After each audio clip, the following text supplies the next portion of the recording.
Rutgers jersey, man. We're a different breed.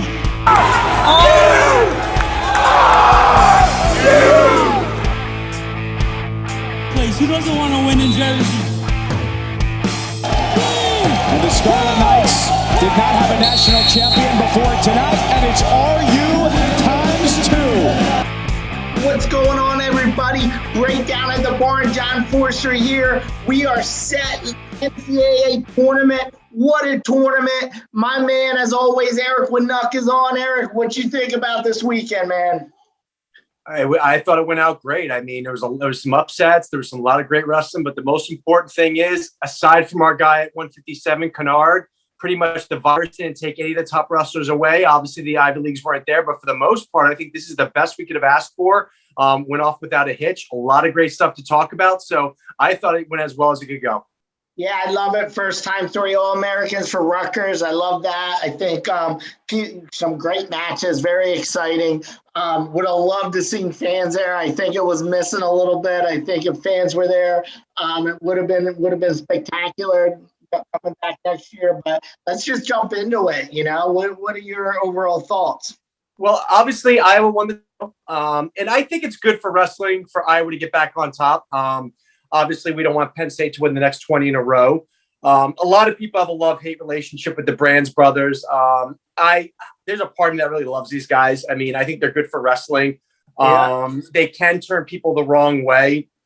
You know, and just talking to some people about the guys they brought along, a different breed, I'll just leave it that way, different kind of dudes that wrestle for Iowa.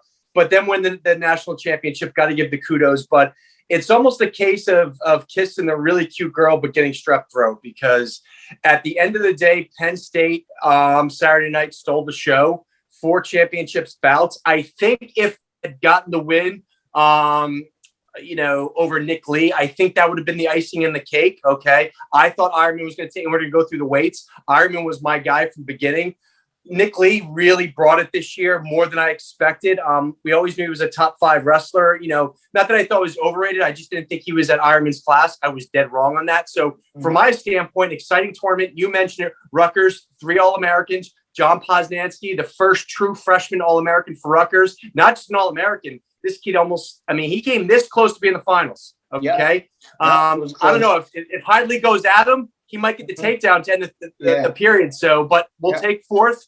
But that's my take. Iowa wins the tournament, but I think Penn State stole the show. And Iowa came really close to losing it, because we'll get into it later. Obviously, what happened with DeSanto, he had a moment with the media personnel. He obviously is not part of the trophy presentation, but from what I hear, there was moments where they were going to strip his points. Had that happened, Penn State might have won this thing. So, no, that's my take.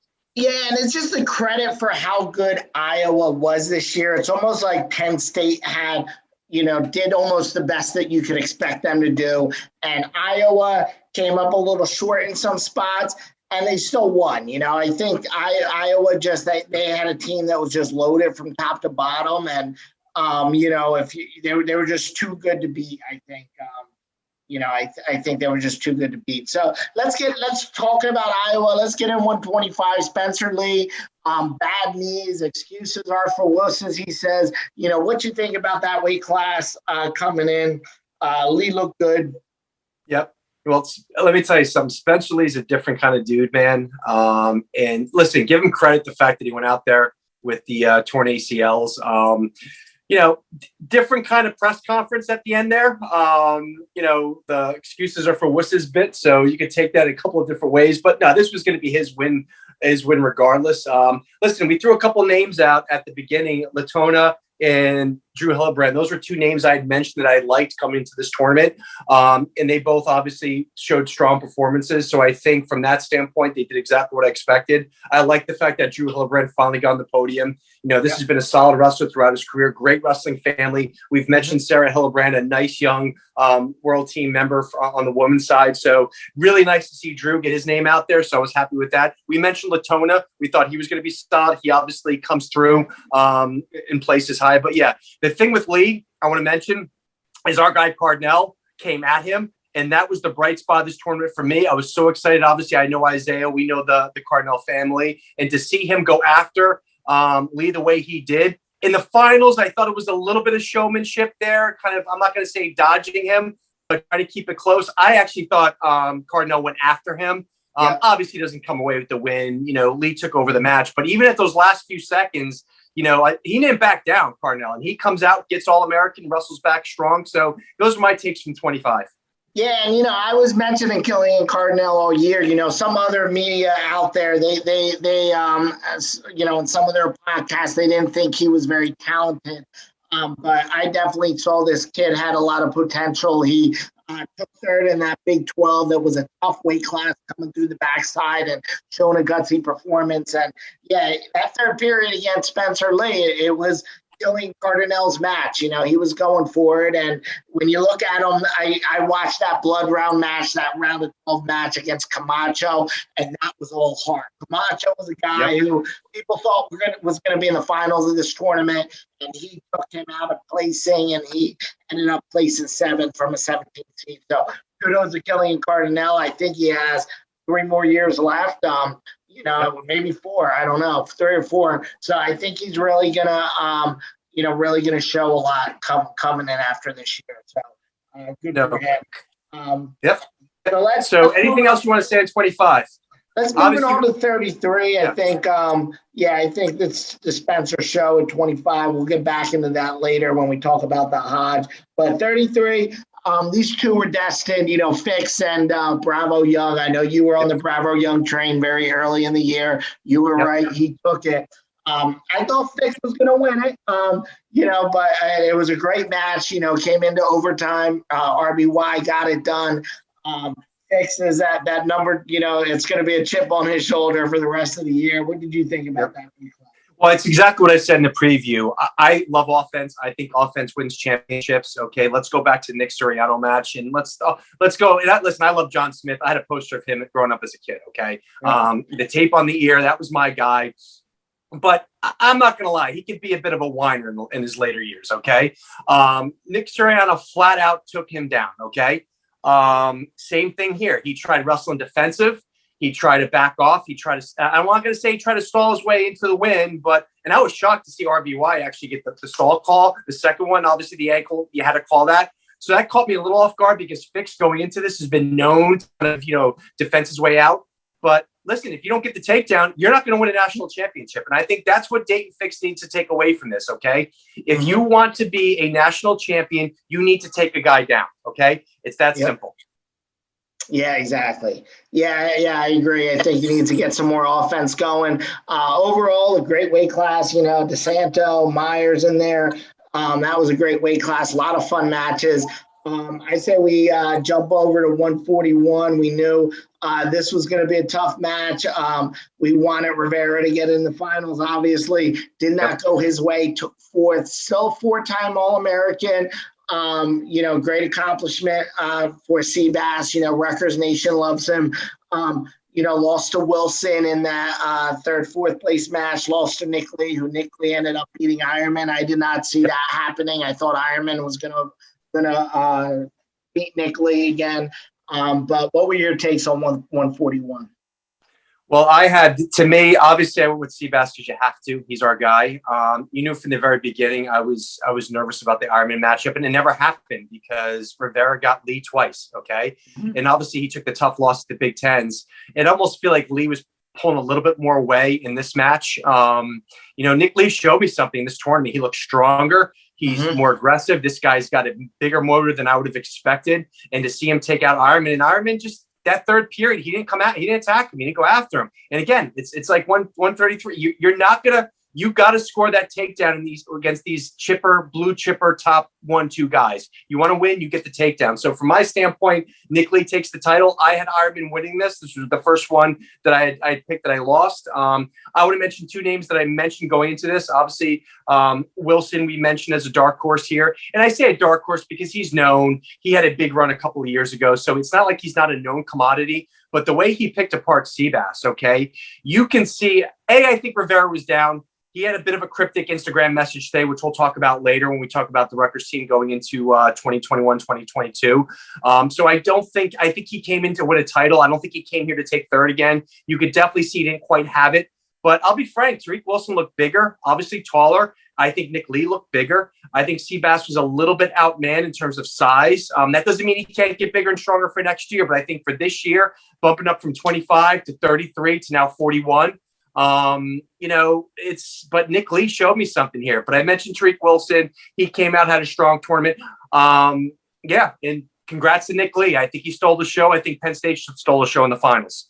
Yeah, no, I agree. And I agree with you with Seabass. I think, next year, I think he could get big enough for 41.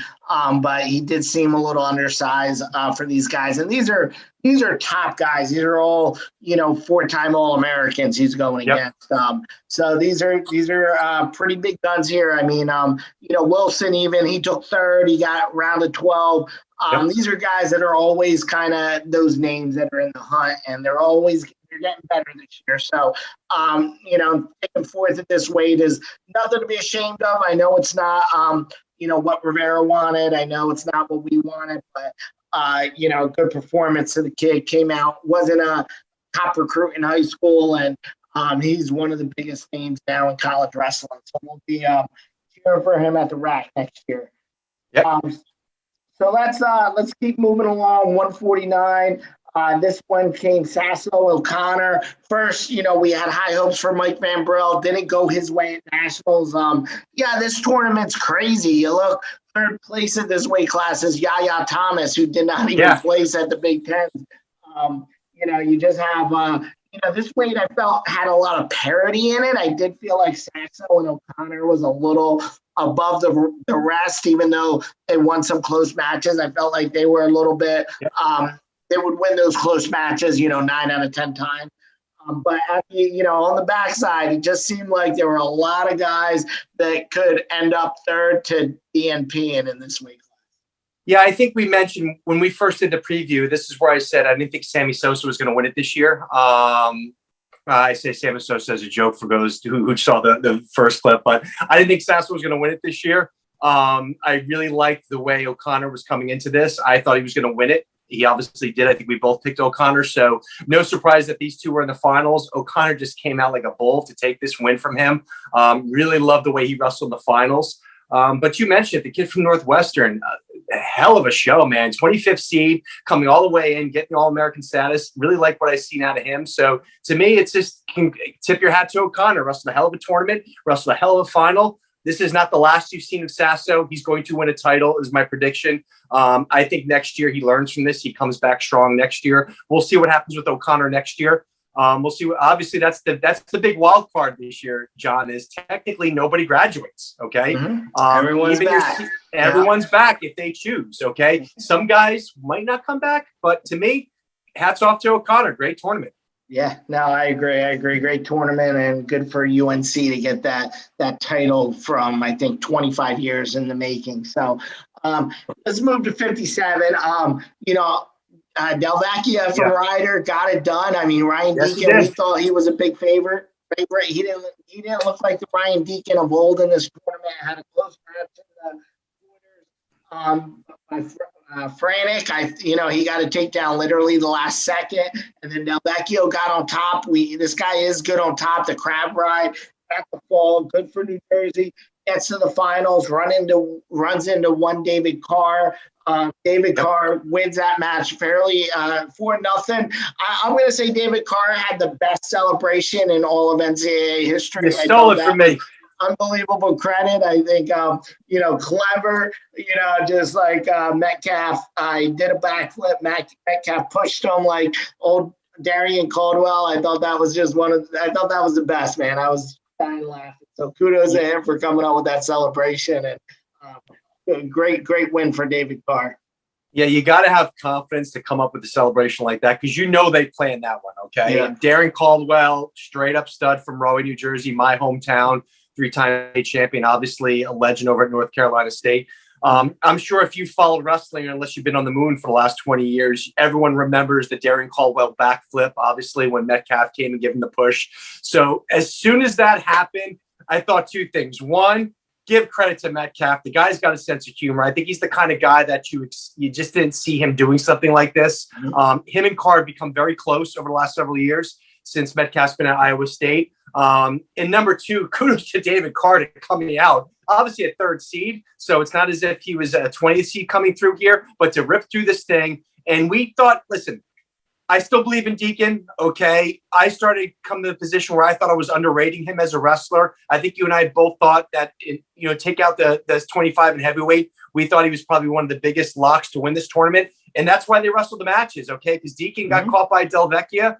He had, again, the Ryder kid, kudos to Jersey, getting to the finals. But that's the thing for me. Like David Carr, obviously a great family. Obviously his father, we all know about his background. Just a straight up good dude. Really love the celebration between him and Metcalf. That's why you watch these things. That's the stuff you want to see on TV. I just loved it. I don't have a bad thing to say about it. I like David Carr the whole way. I think he was having a great time, having a lot of fun. I think his interview, he's saying he needs some gummy bears, and he was really just seemed like a very happy guy, and really congratulating a lot of, even though not on the same team, a lot of his other buddies. These guys wrestle with. Yeah. Absolutely. Really supporting them too. So really became, always liked David Carr, became a bigger David Carr fan after that tournament, just the way he handled himself all throughout. So kudos to David Carr. We'll be seeing him a lot more. Carr family, that's always a big name out there. So we'll be talking about him. You want to laugh, John. I was going back and going through our intro, or when we did the first NCAA preview, we actually, I mentioned Carr and I said, Del Vecchia, the kid from Riders, these are going to be two dark horses in this weight class, and they match up in the finals. So, I won't say we called it, but, we hinted at it. All right, jumping to 65. Yeah, so we'll get to 65. We got, number one seed, Alex Marinelli. You look at Marinelli's draws in here, it always seems like he gets the worst luck as a number one seed. He gets the best wrestlers. Picks Griffith in the quarters. Griffith takes him out. Griffith beats him, and then Griffith beats Wenzel in the finals. Wenzel, his first match of the tournament against Borzak from Drexel, I thought he lost. He got that takedown at the end. Kudos for Wenzel. Runs it all the way through. Kudos to Lewis. He was wrestling on one arm, made it to the quarters, and had to pull the plug. But he was in a lot of pain. Hope he gets better and gets back next year. But he gave his shot and won 2 matches on one arm. But great weight class. 20.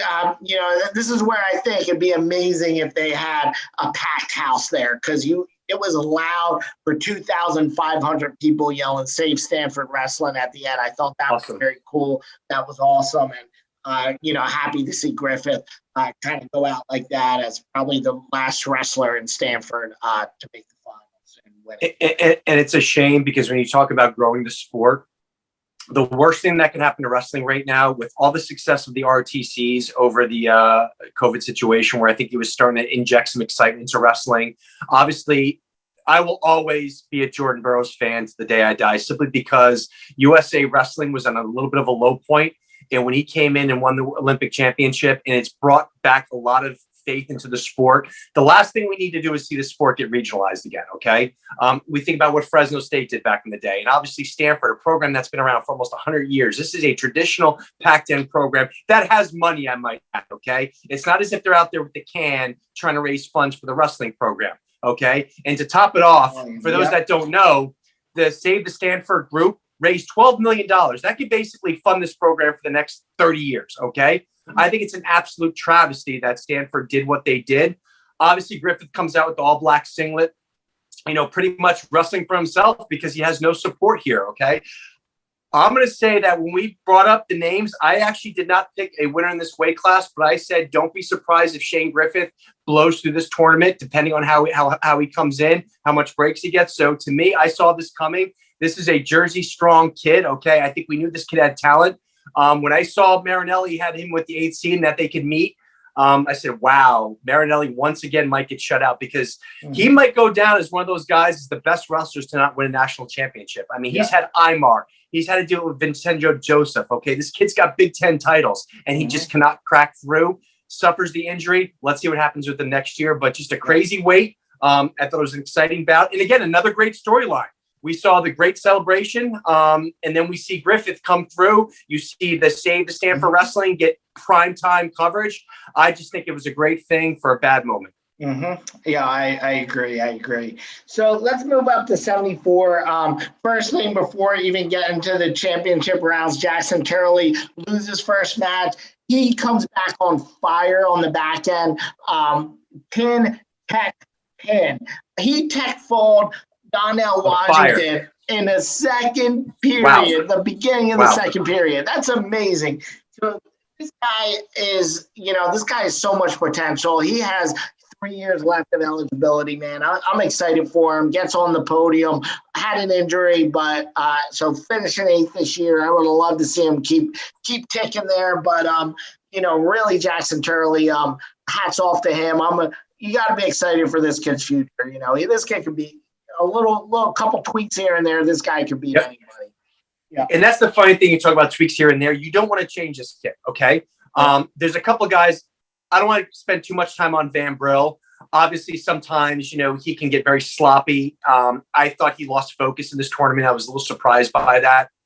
Where at the same time, Turley can get sloppy, but in a different kind of way, because that same, kind of crazy style of wrestling can come up with these big wins he gets out of it. So to me, I think it's just tweaking Turley. I'm glad listen, I love Joe Grello. I think he's coming back next year, he mentioned, which makes me a little bit nervous because I hope that injury that Turley sustained isn't major. It would really suck to have him have to take a redshirt year next year. I'm not saying that's what it is. I don't know anything, but you see that injury, just keep that in the back of the mind. But I agree with you. This guy just lit it on fire. I mean, he's just tossing guys left and right. He was one of the more exciting guys in this tournament. And what was he, a 26 seed or something like that? So it's another one of these low seeds to come out of the blue and just, put on a nice, strong showing. And all due respect to Storocci from Penn State, okay? Another freshman coming in and just doing damage. I thought Kemmerer late in the season was going to run away with this thing. I love the way he was wrestling. And again, Iowa wins the national championship. But again, I think this was about they wanted. They didn't get. Again, they won the national championship. Penn State won Saturday night because they win the big matchup head-to-head here. Just a great job by the true freshman. And who knows what this kid can do. You mentioned Ferrari about a five-timer. This kid could be a 5-timer. He could, yeah. I mean, Carter Soroki is top notch. I mean, he just looks super. And I agree with you. Kemmerer looked in control of that Big Ten final. He just looked like that. He had his number. But Soroki, when the light shined the brightest, he got it done. So yeah, I'm excited to see this kid the next couple years. Good mindset, good attitude. He's there to win. He wasn't there to take second, make the finals. He was there to win the tournament. Yep. And I completely whiffed on this one. I had Massa winning it, so I whiffed there. I thought Hughes was going to sneak in the top 8. He did not.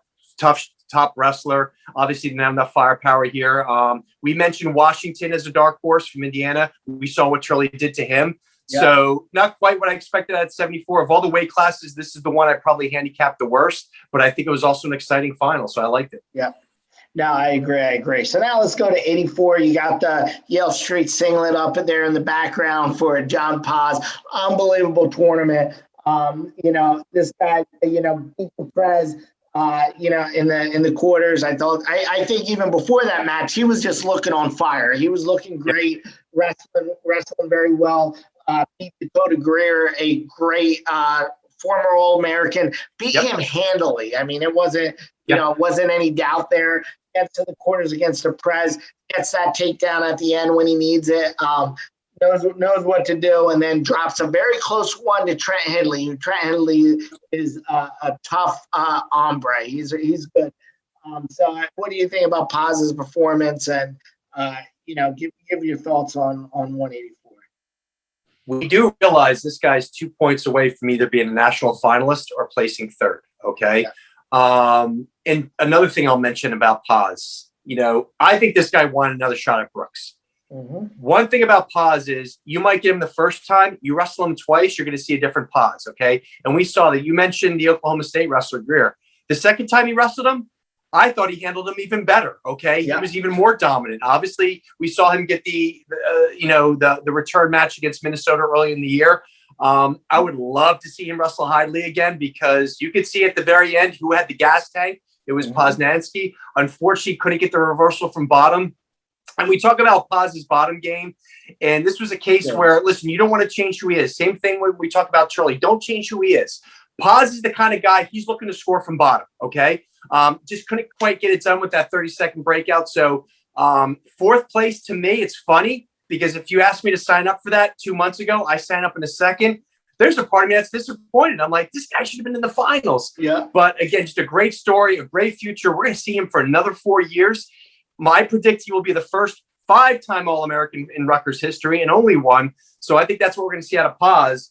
And the last thing I'll mention is Aaron Brooks. He was the guy I had mentioned. I picked Hidley, I think, to win this, but I had mentioned that I think Aaron Brooks is going to be the one who's going to blow through and get to the finals. So I had the finals picked. I knew Aaron Brooks was going to be a strong wrestler. And again, another Penn State winner. We talked about, was Penn State going to have a finalist win? This was their third one. Obviously, they got 4. So yeah, fun weight class and just happy for Rutgers in this weight class. Yeah, no, I agree. And we talked about it before, Paz, he wasn't this freshman that has been on a roll. And, you look at his wins throughout the year. He was been battle tested and he really put together an unbelievable season. One loss to a really tough guy from Minnesota and a loss to, Brooks in the Big Ten tournament. Coming back, taking third. I mean, this guy just is what he is. He is someone in the top 5 in the country and going to be competing for a national title moving forward. So I'm excited to see that. I'm fired up. So yeah, it's going to be a good life at 184 for Rutgers moving forward. All right, so let's get to this 197 weight class. What were your thoughts here? Yeah, not much excitement here. I think this was status quo. No. Well, first of all, talk about bracketbusters. The kid Woodley to come in as a 26 seed to get, make it all the way to the semifinals was a nice story. But there's a little unknown wrestler by the name of AJ Ferrari who snuck his way into the finals and won this thing. Neither one of us saw that coming, right? No. I mean, listen, man. I'm gonna just say we know these other media services. They're out there. They had them ranked 15th, not ranked. I knew this guy was winning it from the beginning of the year. Just his attitude, his mentality, his work ethic, and his wrestling. I mean, this guy does splits, does yoga, deadlifts 665 pounds. This guy was destined to win this. Beats Corsi in the finals. I thought he handled him pretty well. Beats Myles Amin in the semis. Yep. Myles Amin is a real deal, man, and he went out there and handled business. So I not surprised at this weight. I've been saying it all along. AJ Ferrari is going to be your first 5-time national champion. He gets it done. It's a good way, a good weight class as far as this weight class had a lot of guys in it. Myles Amin is probably the biggest name in there, but there were a lot of guys, Buchanan, Adams. I mean, there were just a lot of names in here that you could have seen winning this, but Ferrari takes care of business. Number 4 seed gets it done. Good job for Oklahoma State here. Yeah, and two of the names, obviously, when we first kicked this off, I had mentioned, obviously, the fact that AJ Ferrari was in the top 8. We thought that was wrong. I didn't necessarily think he was going to win it. You obviously were very confident with your prediction. We also mentioned Beard from Penn State. I thought he was a guy that probably should have been rated a little bit higher. So he comes through, has a nice tournament himself. So I think we got it right from both of those standpoints. So my take here is, what is AJ Ferrari going to – and we can quickly go to heavyweight. We'll touch it more. Gable Stevenson, obviously – everyone had that. So sticking with the 197, where is AJ Ferrari next year? And is he going to bring his reality show? Okay. To heavyweight. So wait, we do got a question from our fans. So let me read this. This question says, question from Jeff Pena. He's Emerson Park Ridge legend, wrestler, undefeated MMA fighter. He says, if he moves up to heavyweight, like he's hinting, you think he can take Gable? I don't. Matt Kloss, heavyweight, he knows about the big boys, heavyweight for Haddon Township, tough Jersey legend. He says, Ferrari is great, but he can't touch Stevenson. What are your thoughts on that? the heck with Stevenson. Can he take Paris? Okay. Because we know when we first started talking about, I always thought Gable Stevenson was miles ahead of Paris still. Paris started to close the gap. Then obviously Stevenson, pulled away a little bit, later in the year. We know that Paris is a future international star. So what if Gable moves on and, takes a paycheck and does WWE or goes to be a TV star? I don't know, becomes the next Dwayne Johnson, The Rock. Okay. I have no idea what this guy's going to do. Okay. He might just win his title like he does after matches, drop down and run.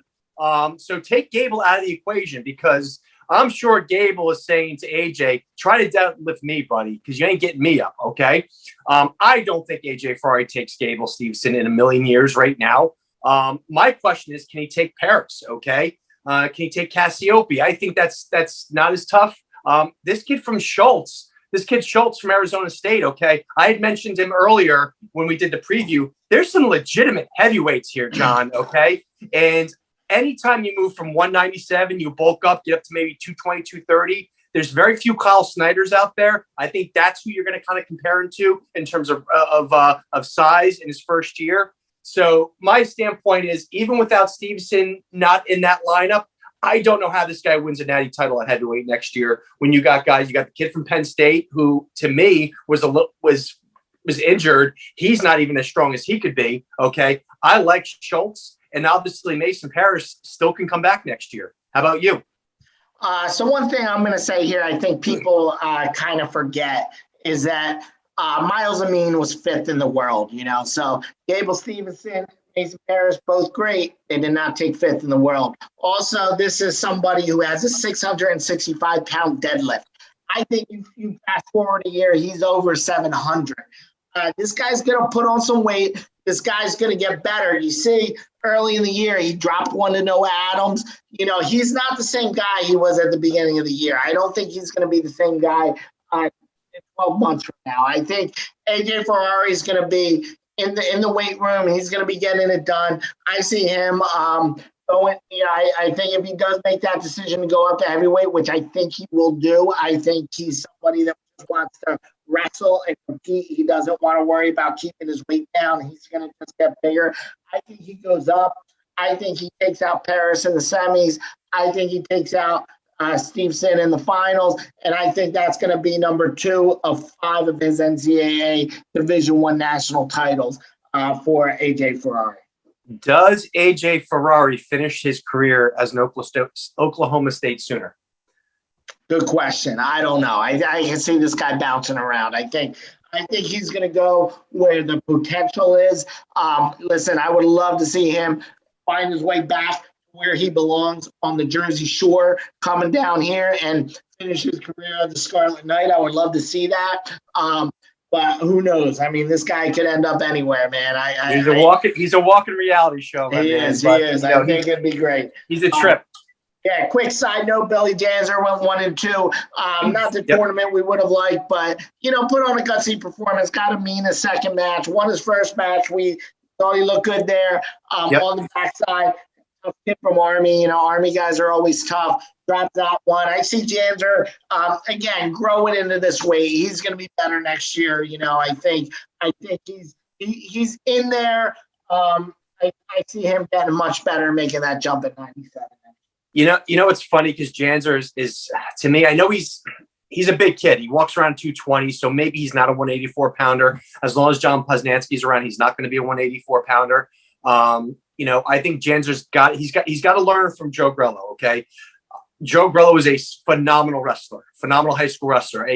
People forget how much of a solid wrestler he's been for us throughout the years, just because he doesn't have an All-American. Okay. This guy's always been around the top 20. He's always kept it close against top guys. He just couldn't develop that leg offense. Okay. That's what I want to see from Billy. It's on his style. We know how he wrestles, but if you're going to play with the big boys, okay, you got to get a leg attack. You've got to get that offense. You got to get the takedown. So I think if he can develop that aspect, he's going to have pause to roll with. We're going to talk about a new member of the Scarlet Knights program on the ROTC. We'll talk about that in a minute. He's going to have another stud coming in to work with. So I like to see Billy Janzer develop over the next year or two. I really want this kid in the tail end of his career to get in the top 8. I think he's got the potential to do it, but I think he's got to tweak a few things. Yeah, and I agree with you. It's not about getting bigger per se. It's more about learning how to wrestle at that weight class. There's certain things that he needs to do to get away from the big guys, to get that single leg, some tricks he needs to learn. And he's close. I think he just needs to tweak things a little bit here and there, and he'll be good to go. So let's get to this heavyweight. We got Stevenson Paris. We knew that was happening. Stevenson won fairly handily again in the finals. Not as dominant as the Big Ten, but Stevenson really kind of ruled the weight class. Fall 9-4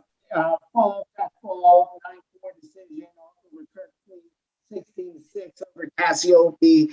What were your thoughts on Stevenson in this tournament? Yeah, I think it's his crowning jewel to finally win this national title. Okay. We knew he was going to win it. He just had to take care of business. The question was how dominant he was going to be. Okay. And this raises the question, is he the Hodge Award winner? Okay. Or is he going to go to Spencer Lee? Okay. I think Spencer Lee's probably put up some more points. He's just been so dominant at 125.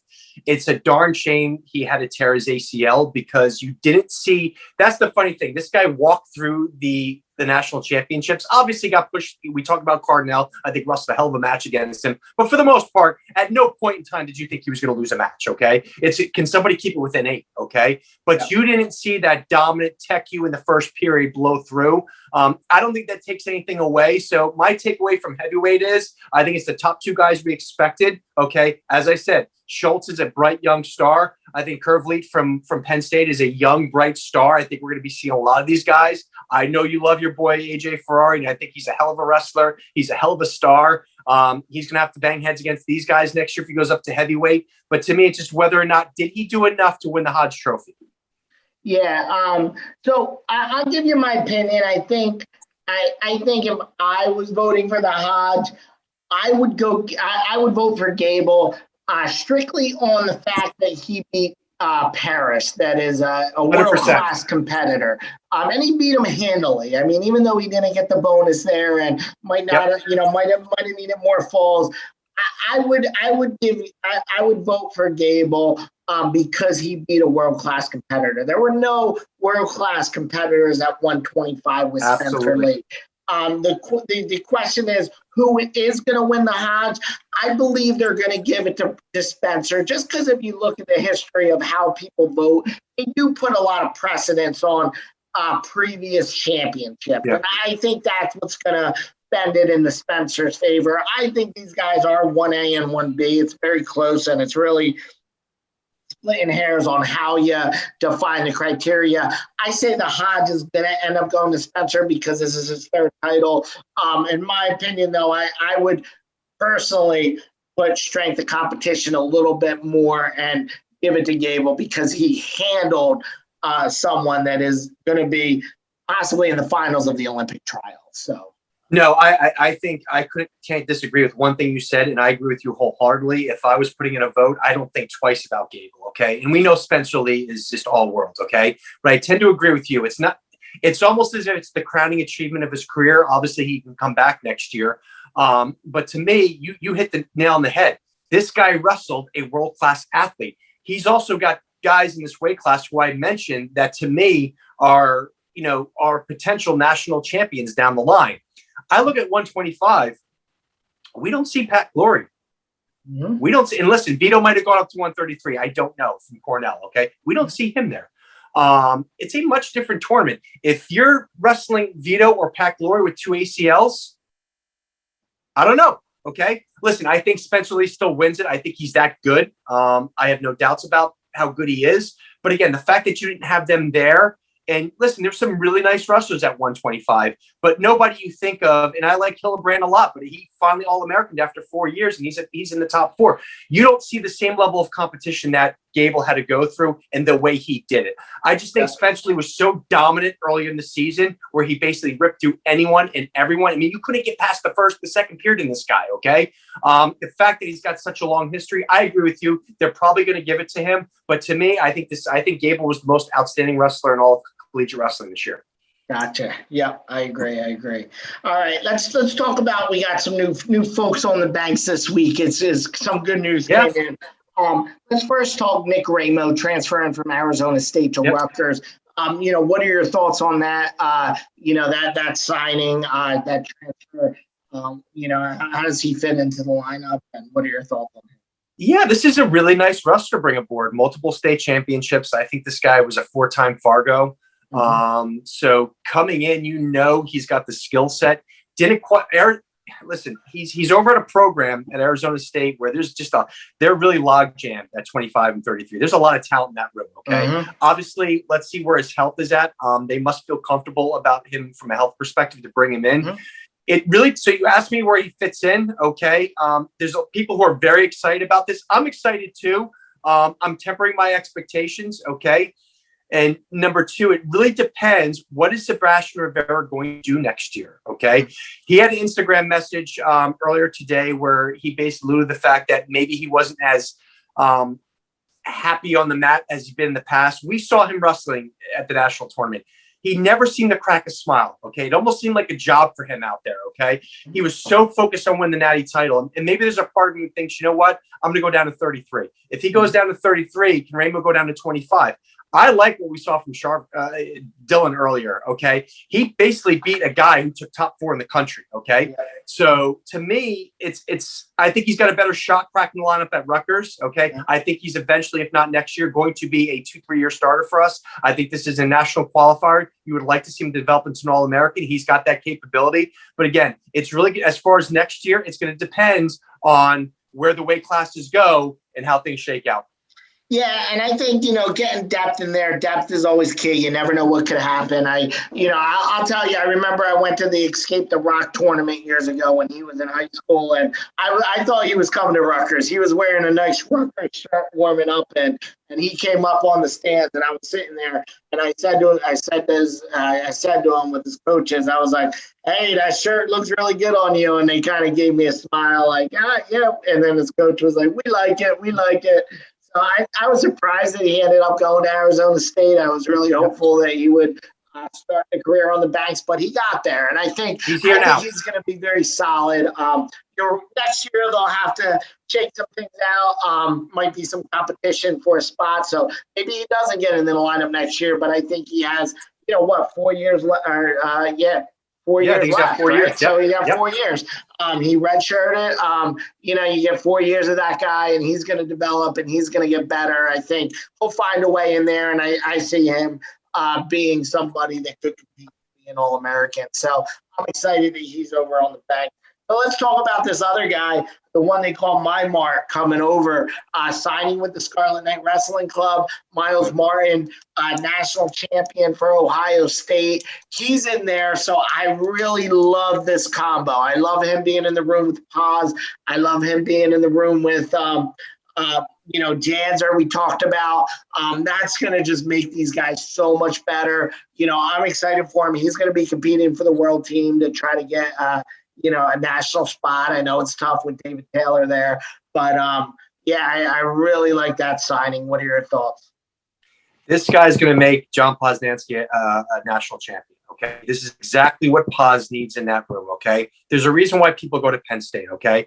And listen, we know that head coach, who he is. Okay. And listen, people are going to go wrestle for him. David Taylor was the first one. We mentioned David Taylor, who basically kicked off, Cal's career. But there's something about having top guys in the room. That's what Paz has. Okay. This is a national champion. This is a world-class athlete. Okay. This is also a very skilled 184 pounder. Okay. That's what Paz needs. He needs to bang heads with a guy like this. It's going to help Billy Janzer. Okay. And obviously I think Turley's big enough to roll around with my mark. So to me, I think this really solidifies the upper weights for Rutgers. We needed this. It's going to be great for the room. It's going to be good for him because I'll tell you what, Myles Martin going against Paz is going to help him out. Okay. Paz is almost a finished product. I said this. Okay. This isn't what you think of a freshman. Okay. Mm-hmm. This was a freshman who was game ready coming into this. Yeah. Okay. He's, like I said, he's 2 points away from being a national finalist as a true freshman, and he's getting better. So to me, I think we knocked it out of the park with this signing. This was rumored to happen months ago. We finally made it happen. Makes the Scarlet Knights Wrestling Club tougher. We needed this as a program. We need this for the RTC. He's going to be down there banging heads down at the NJRTC. So I love it. I think it's a tremendous win for Rutgers wrestling overall. Yeah, and I'm excited too. And then not even the wrestling standpoint. Myles Martin is great just dude. Unbelievable dude. Unbelievable story from Penns Grove, New Jersey. I just was very excited when I saw that news. It's almost like coming off the national tournament was – just unbelievable to get him in. Last chance to talk about one thing. I want to talk about the last chance qualifier. Yep. A lot of hammers in there. We have someone who's a friend of the show's son is entering, Shyne Van Ness. That's right. I really am excited to see him wrestle against these guys this weekend and see what he can do. I mean, I think Shyne has been just a man among boys in the high school ranks. I think going into this weight class, I'm going to read some of the names in here. You got Evan Henderson, Pat Lugo, Matt Kolazic, Ethan Lezak, Luke Fletcher, Ian Heil, multiple-time national champion. I'm going to love to see Shyne Van Ness go against these guys and see what he can do. I'm just very excited. I think it's a win-win situation for him getting the experience, but I think he's going to I see him meeting probably two big names this weekend. I think there's going to be two names that are, very high level names that Shyne Van Ness takes out. Yeah, and you mentioned Pat Lugo, 65 kilograms, just loaded. Okay. Listen, Shyne Van Ness is not going to represent the Olympic team, and that's not a knock on him. It's just there's so many world-class wrestlers here. Yeah. But I agree with you. Let's see what he can do here, okay? Yeah. We know from watching him from the Who's Number One, The Flow, how good of a freestyle wrestler he is, and he shows his capabilities as a freestyler, so we know he's got it. This is a guy 4 or 5 years down the line, you might be talking about an international star if he can develop. Mm-hmm. So I agree with you. Let's start banging head, see what you got here, okay? Pat Lugo has slowly been moving up the ranks here. Listen, I don't think he's going to break out in qualifying and be in the final X or anything like that. But I like Pat Lugo here. I think he's really coming on strong. But to me, the weight class that I'm excited about, the one that I actually want to watch, is 86 kilograms. I mean, can we go through these names? I mean, this is an all-star list. You've got Mark Hall. You've got the Deans. Nathan Jackson has been a strong international wrestler. Drew Foster, a national champion. But the name of names that I like, a guy who's really come out of I won't say come out of nowhere, but has really been lighting it up, is David McFadden. Okay. Yeah. I think David McFadden can walk away with the 86 kilogram and get to those U.S. trials. We'll see what happens. But to me, 86 kilograms, that's what I'm excited to see. Yeah, and obviously CJ Brucky from the NJRTC. Yeah, that's a great lineup there. I think it's going to be great. All right, Eric, I hear the music. Great time today. NCAA wrap up. We'll be back next week. Hopefully, we'll see how Shyne Van Ness makes out. Welcome aboard, my Mark. Welcome aboard, Raimo. Yep, good show. We'll talk to you later.